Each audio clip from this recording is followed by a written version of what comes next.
Yo, what is up guys, and welcome back to a brand new in real life racing video. Today we are in a legend car, and for the people who don't know what the legend car is, it's kind of a little bit, as you might see by the title, a hot rod. They're very tiny cars, they're very draggy, but they're incredibly fun to drive, and we are racing one this weekend around Magny-Cours in France. Old Formula 1 track, of course, and incredibly fun to drive. I'm sharing the car with Keanu Litau. I'm not sure, I'm terrible with any name pronunciation that is not Dutch. So, Keanu, I'm sorry if I bottled your name, but he's lending me his car today, and yeah, we are out for our very first practice session. This is our only practice session. It is half an hour, which doesn't sound too bad, but once you realize the lap times are well over 2 minutes, it's not that much. So we're gonna have to get used to this quick. Luckily, I know the track from back in my Formula Renault days, as I had a winter test here, pre-season winter test in Formula Renault. Actually, I held the lap record for around 12 hours in Formula Renault, because I broke the record at the end of the first day of testing, and then in the morning after, when it was nice and cold, it got broken. I think by Robert Schwartzman, if I remember correctly. I'm not sure if it still stands. Probably doesn't, because the cars in Formula Renault these days are faster. For the people who don't know who Robert Schwartzman is, he had pole in the Indy 500s this year. So, incredibly talented driver. Currently in the IndyCar with Prema. And yeah, first out lap is pretty much done. And yeah, obviously first lap taking it a little bit cautious, trying to figure out how this car feels, just trying to get a feel for this car. Obviously going to be very hard. Where around 10, 11 flying laps we're going to get in, I think so. Maybe a little bit more. But unfortunately for us, we didn't quite get 10, 11, 12, 13 flying laps in. We only got 5 flying laps in due to red flags. So, yeah, that was not ideal, because now we had 5 laps of practice before heading into qualifying, if you exclude the out and in laps, as you can see here. Trying to push the brakes a little bit, just trying to overtake someone there that we had been catching up. And the brakes were something I was very much not used to. You can see here, I was trying something different with the downshifts, couldn't quite figure it out. The brakes were really sensitive, and that's not something I'm used to. I'm used to, you know, go-karting. They're relatively sensitive to Formula cars, for example. But this was next level. This was like a normal car brake, but without ABS. So really had to get a fine feeling for that, as we now head on to qualifying. Qualifying was a drying up track, and that was not ideal. And I'm actually a little bit wet in the first quali session, which Keanu was driving in. I think me and Keanu were the only people who were sharing a car.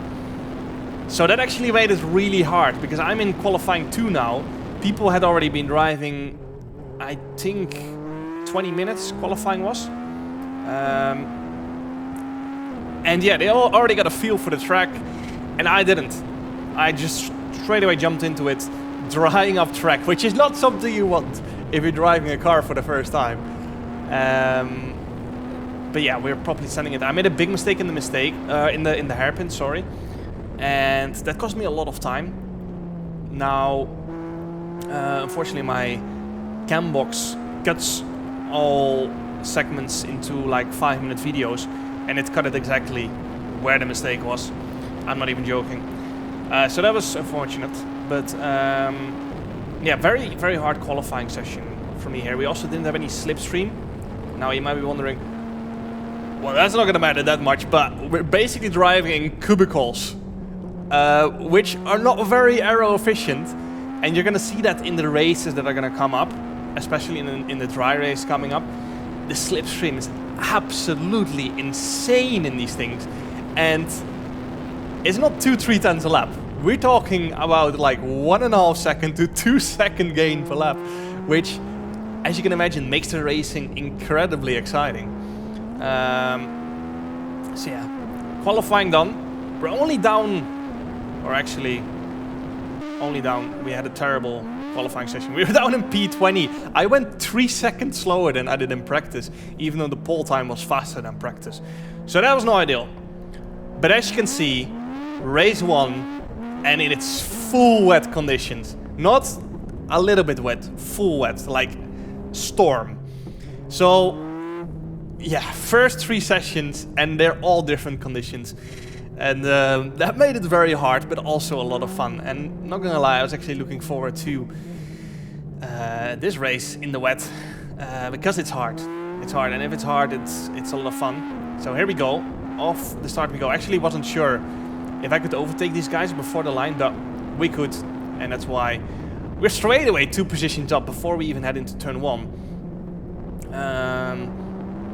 And yeah, the gaps are massive. People were, I guess, a little bit scared of running into each other, which makes sense because these tires already have no grip. They're basically like road tires, probably even harder than road tires.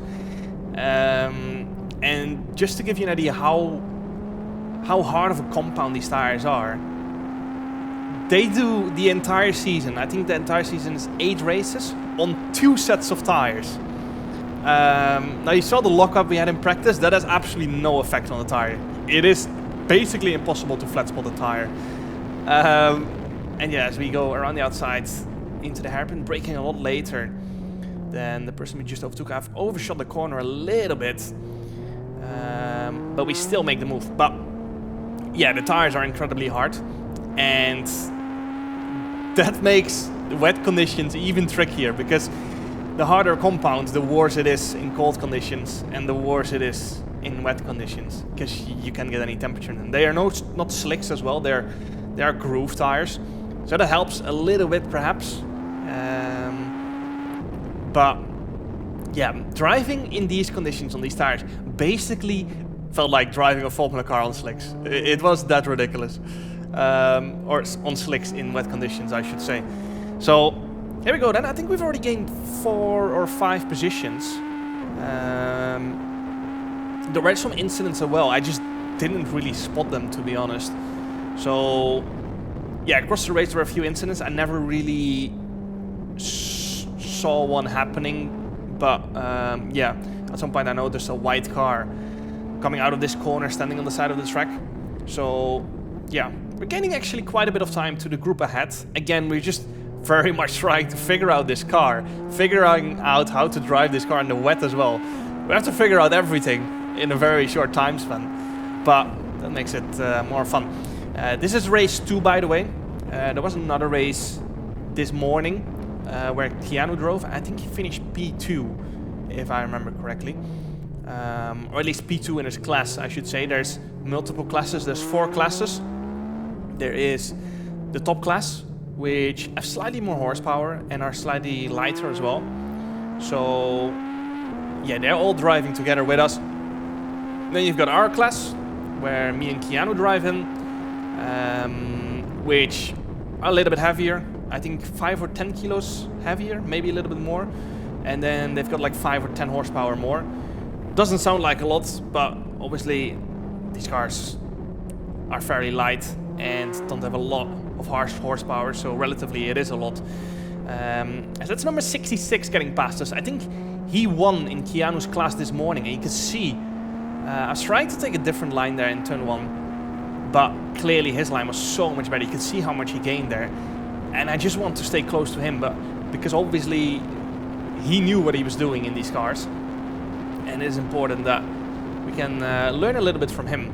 So into the hairpin we go, braking slightly later than number 21 there. We're going to try and take a tight line here and then keep the inside so we save the rubber line and we get better traction. But yeah, that didn't quite feel right. So we get a lot of better traction, but we lost a lot mid-corner trying to keep a tight line. So into the next chicane we're gonna go. We're gonna brake a lot later and gain another position. So yeah, very lovely so far. We've lost one position once to number 66 there. I think he had an incident, as I said before, in one of the opening laps. We just didn't really see it, didn't get to see it. Again, the spray is quite bad, so quite often you just miss stuff. And now we get a beautiful move around the outside on number 12, getting our power down much earlier. And this was a tricky part. You can see getting a big snap of overs there in 5th gear, and we gain another position. Again, it's very hard to understand where you are on track relative to P1, for example. But yeah, all I knew, because we started down in P20, is that I had to keep making moves. So again, very much under the limit in the braking there. But again, no ABS. The brake is very soft. It's very easy to lock up. So I have to be careful. You can see there a white car on the inside. Never even saw the guy crashing. But yeah, we now are trying to get past that orange and blue car into the braking. We're much braver in that left-hander, which made us close up quite easily, and then we were much later on the brakes as well. And now we're behind number 66 again, so we've actually got the pace to keep up if we don't make any mistakes. As now you can see, there's 3 cars relatively quite close in front of us, and we can instantly not see anything. My visor is getting foggy, which anyone who has raced in open wheelers or karting knows how annoying this is, because you can see absolutely nothing. Luckily I've got a double visor, so if it fogs up it goes away quite quick, but for a brief moment you just cannot see anything, especially on the fast parts like the straight here. You might be thinking it's Warzone camera, but this is my visor cam. What you guys are seeing right now is exactly what I'm seeing. And when you're close behind someone, there's so much spray, you can see absolutely nothing, and it becomes hard to spot the braking points. So basically what I tend to do is just look at the outside of the track and try and recognize where the corner is coming up. Again, we get a nice move into the hairpin, braking much later, taking a tight line, and gaining another position as my visor is fogging up again and I can't see shit. But we gotta keep it pinned, because otherwise we're gonna be losing time. We want to stay close to number 66, because he might be potentially in for the race win here with how fast we're closing up to everyone. You know, we might be in for a podium, or yeah, as I said before, this guy ahead of us, number 66, he is really fast. In the same class as us as well. So he has no advantage weight-wise or engine power-wise, although that cancels out a little bit in wet conditions anyway. But yeah, full push. Again, a lot of corrections on the car, and the reason that's possible in a car like this, and you don't see that in Formula cars, is because if you go sideways in a car like this, because it has no downforce, and obviously because it's not a slick tire, you just lose a lot less grip when you go sideways. In a Formula car, if you go sideways, you lose a lot of downforce as well, or the main reason why it's so hard to control a slide in Formula cars is because you lose the downforce if you go sideways. We don't really have that here, of course. Again, gaining a lot there to the left-hander, just carrying more speed around the outside in a little kink and up. Another position we go, and we're behind number 66 again. As you can see, he's setting a nice drift there. Yeah, he was quite experienced, it seems like, and very comfortable in this car. Not fast to drift though, and that's why we're trying to avoid it. And not to mention, we were not quite that comfortable to do that mid-race as well. As you can see, we closed up a lot, so we can't see shit. We can see absolutely nothing, because we got 3 cars right ahead of us, shooting up a lot of spray. As the pink car, that is Norbert.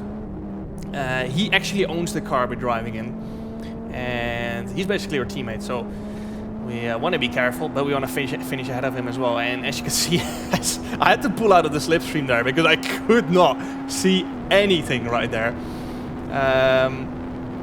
And yeah, I wasn't really comfortable following people around as well, because on the straights, people sometimes got scared and they lifted, so that's why I was not too comfortable with slipstreaming people. But now, into the hairpin, we've gone deep, But we've gone deep for a reason, and that's because we wanted to set up the switchback, brake late, go deep into the corner, and get a great exit. And that's 2 positions gained in 1 corner. That is very, very lovely. And at this point, I'd overtaken so many people. I was like, I'm sure that we're somewhere around podium regions. And yeah, we were not too far away. You can see number 66 gained a lot to us there. I think he had made a little mistake and cut the chicane. A little bit cheeky, but he got away with it. But we have the pace to keep up. We have the pace to do similar lap times to him and even close in. You can see he's quite far ahead now. But as we move on to a few laps later, you can see going into the hairpin, we have caught up to another group of cars.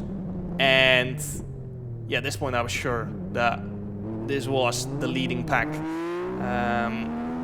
And we've closed in a lot to them. So right behind number 66 again, as my camera cuts out onto another segment. Into the chicane we go. I was very often trying to set up the next part here, but I couldn't always get it, of course. And now we get another position into the next left-hander, and we're trying to overtake number 66 as well.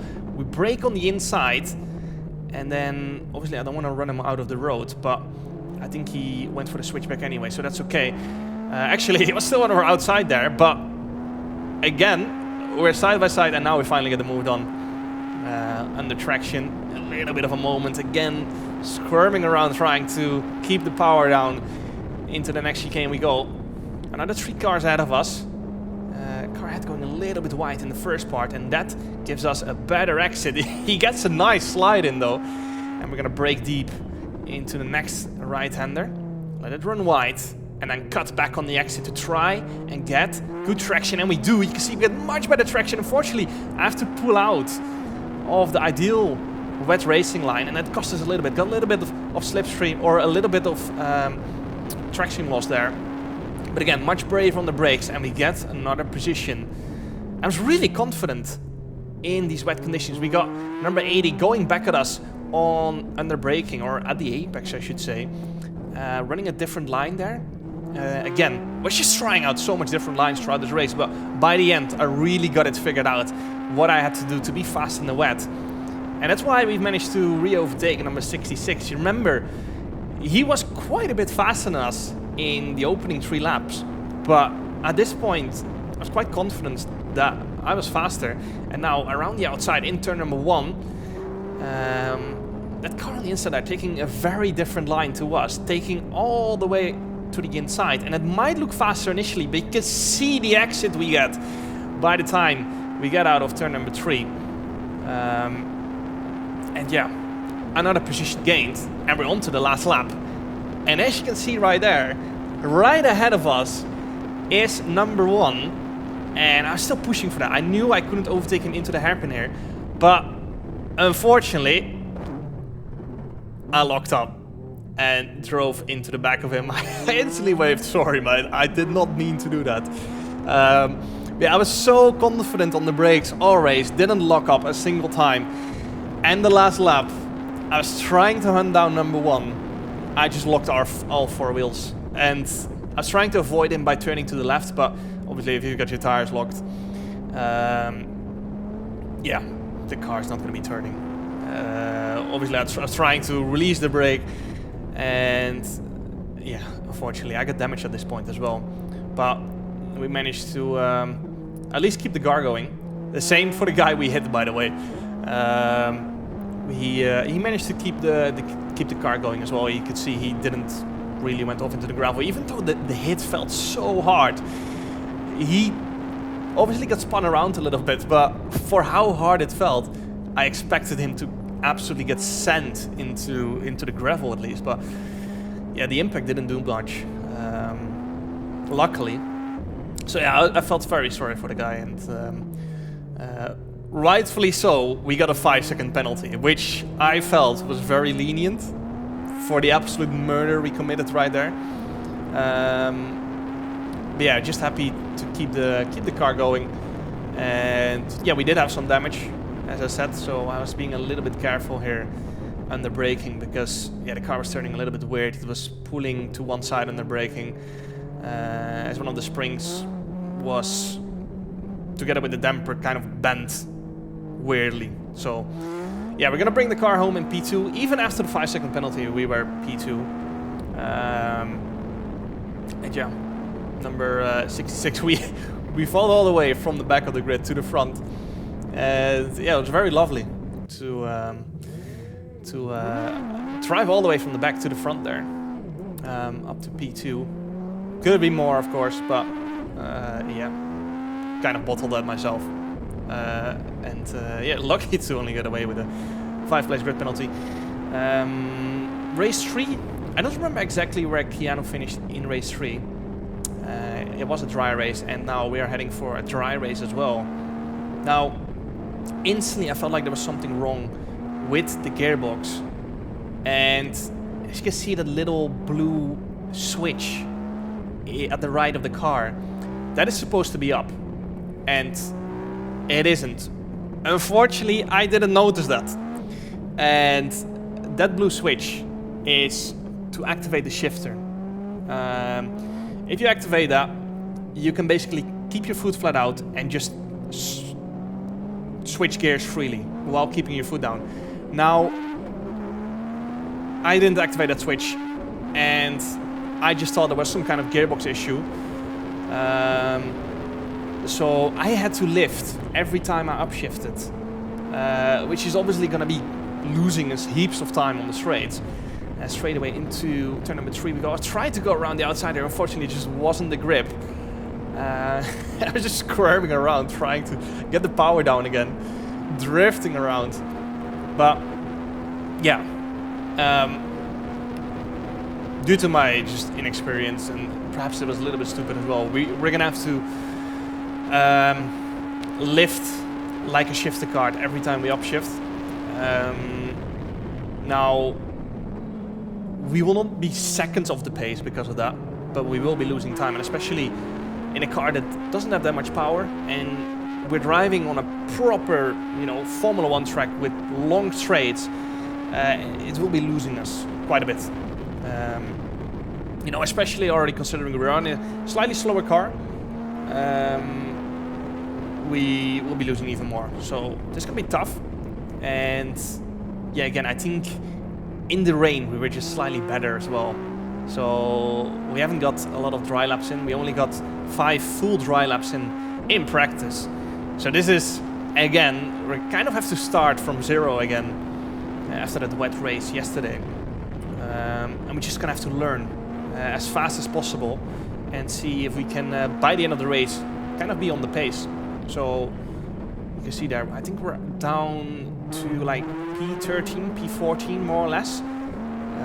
We had quite a bad opening lap, of course, due to that turn 3 where we went wide and we got overtaken somewhere else as well, I think so.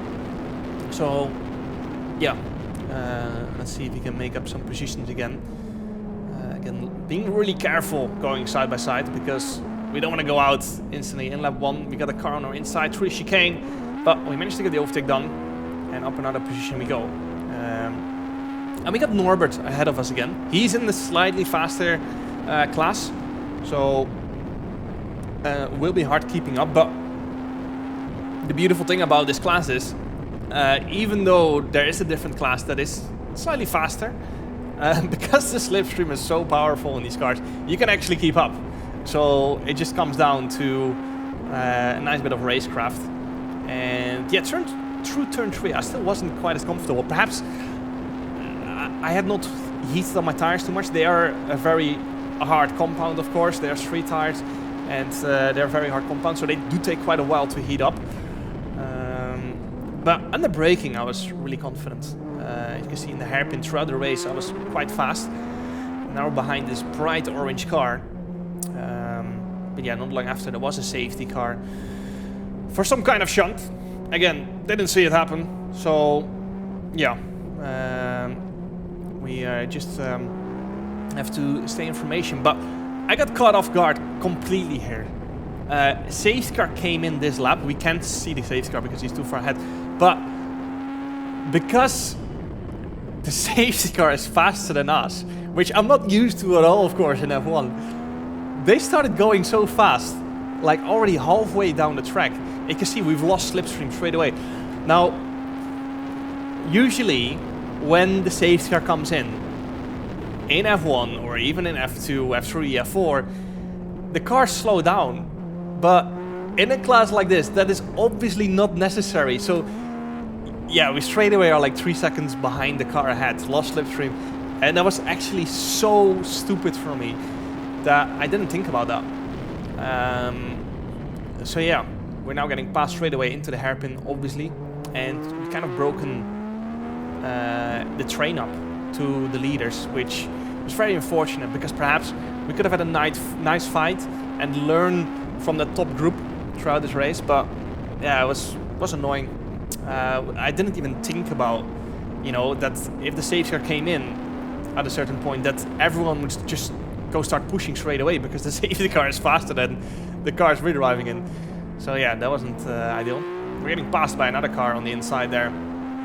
And yeah, now we got our engine cover a little bit loose, which is no ideal. Obviously, we still have to lift for the upshifts, which is no ideal. But I had a great battle throughout this race with these guys. The whole race we were going at it, slipstreaming each other, bump drafting each other, and we had a great fight. Unfortunately, the last lap fight was not on camera because, as you're about to see, my visor cam cuts out because the battery died. Right about now. And then we cut to the GoPro of Keanu as a nice backup camera, but that one had his battery die before the last lap as well. But luckily, we still got a nice bit of racing here in between us. With the blue car, you can see a little bump draft there. But again, got more comfortable throughout the race, and especially more comfortable throughout turn 3, because that's where I was really struggling in the opening few laps. Got more comfortable with how you have to drive the car. You really have to, you know, drift it around a little bit through the corners, especially the high-speed corners. You can have a little bit of slip on and try to keep that slip throughout the wall of turn 3. You can see how strong the slipstream is when you get really close behind someone. We're basically bum drafting him across the entire straight. And it gains you so much lap time. So that's quite fun. To the hairpin we go. Not really any point in going for the overtake because, yeah, ideally I just want to bum draft the car ahead around. But there's a car that was on my outside, and ironically, because we got a better exit at the hairpin, we actually lost the position because we didn't have the slipstream, and the orange car took a nice advantage of that, which was quite smart of him. So yeah, we ended up just keep doing this lap after lap. And you can see we're now not close behind the orange car to get a proper draft, and they instantly pulled away. But obviously, if you're bum drafting, whoever is behind has to brake a little bit early, not to run into the back of the car ahead when they're braking. So that way you can gain a little bit of time back again. And now again, we got a double slipstream actually, and we're actually hitting the limiter, I think so here. Bum drafting the orange car. Quite a big hit actually when you do that, but again, we're braking a little bit earlier, and I did this throughout the race. We kept getting so much better exit than these guys, but again, we don't have slipstream here, so we're gonna be losing out. Obviously, you can see actually my foot lifting off the throttle there as we have to upshift, because at this point I'd still not noticed that the shifter was off. I just thought there was some issue with the gearbox, and yeah, I never even thought about the shifter, of course. So yeah, that was a little bit stupid, but again, trying to set up a nice exit here, and this just kept going on lap after lap. Me and the blue car, if I remember correctly, had a huge fight on the last lap. We even went side by side into the second last corner, even banged wheels a little bit, but unfortunately he got us. We did finish ahead of one of those two cars, though. I think we finished ahead of the orange car, so that was a lot of fun. but unfortunately we didn't get it on camera because the GoPro is about to cut off. So yeah, hope you guys enjoyed another in real life racing video. I hope we get more opportunities because I really enjoy it.